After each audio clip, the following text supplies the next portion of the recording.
प्रकाश आंबेडकर मंत्री आपल्याबरोबर आहेत, त्यांच्याकडून जाणून घ्या. सर, एक महत्त्वाचा विषय आहे का खरातांच्या बाबतीत आहे. खरातांचे जे ईशान्येकडचं मंदिर आहे ते अनधिकृत पात्रात उभं केलेलं आहे. त्यांचं मग ते भक्तिस्थान असेल, वाहनतळ असेल, सर्व अनधिकृत स्थानकात आहे. त्याची चौकशी झाली पाहिजे, काय वाटतं? काल मुख्यमंत्री महोदयाने विधानसभेच्या सभागृहामध्ये स्पष्ट सांगितलेलं आहे, सरकारची भूमिका सांगितलेली आहे. अशा पद्धतीचं कुठलंही गैरकृत्य करणाऱ्या, बेकायदेशीर काम करणाऱ्या किंवा समाजाला त्रास होणाऱ्या सगळ्या गोष्टींवरती शासन कडक कारवाई करणार आहे. त्यामुळे या सगळ्या गोष्टी रितसर होत राहतील. ह्याच्यामध्ये एकच हा विषय येणार नाही. ज्या ज्या गोष्टी याच्याशी संबंधित असतील की ज्या चुकीच्या असतील त्याच्यावरती कारवाई तर निश्चितपणे होणार आहे. देशमुख प्रकरणामध्ये जो आरोपी आहेत आंधळे, त्यांना आता त्याच्यावर बक्षीस लावण्यात आलेलं आहे आणि जो नाव सांगितलं त्याचं नाव गुपित ठेवण्यात येणार आहे. देशमुख प्रकरणामध्ये संतोष देशमुख बीडचं.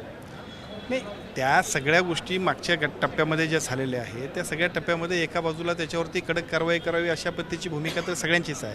त्यामुळे निश्चितपणे एका बाजूला पोलीस प्रशासन, दुसऱ्या बाजूला समाजातल्या सर्वच लोकप्रतिनिधींची मागणी आहे. त्यामुळे त्याच्यावरती कारवाई होणं अपेक्षितच आहे. ट्रस्टींवरती कारवाई झाली पाहिजे. खरातांच्या सोबत जे ट्रस्टी आहेत त्या सर्वांवरती कारवाई झाली पाहिजे. चाकणकरांवरतीच कारवाई झाली पाहिजे अशी मागणी होते.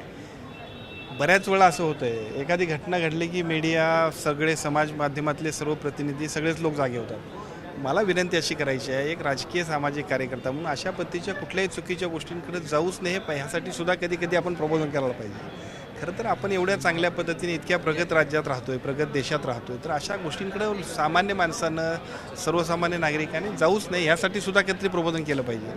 ट्रस्टी, ते संबंधित कोण असतील ते XYZ, ह्या सगळ्यांवरती तरी कारवाई करायलाच पाहिजे. कारण लोकांच्या भावनांशी खेळावं, लोकांना चुकीची दिशाभूल करावी, ही अशा पद्धतीच्या गोष्टी कदापि महाराष्ट्राला मान्य होणार नाही. नक्कीच हे ते मंत्री आंबेडकर यांनी सांगितलेलं आहे का योग्य ती कारवाई होणार आहे. अनधिकृत बांधकाम केलं असेल त्याच्यावरही कारवाई होईल आणि जे संबंधित ट्रस्टी आहेत यांच्यावरही कारवाई केलीच पाहिजे असं आंबेडकर यांनी स्पष्ट केलं. व्हिडिओ जर्नलिस्ट प्रकाश कपिल राऊत, झी मीडिया, मुंबई.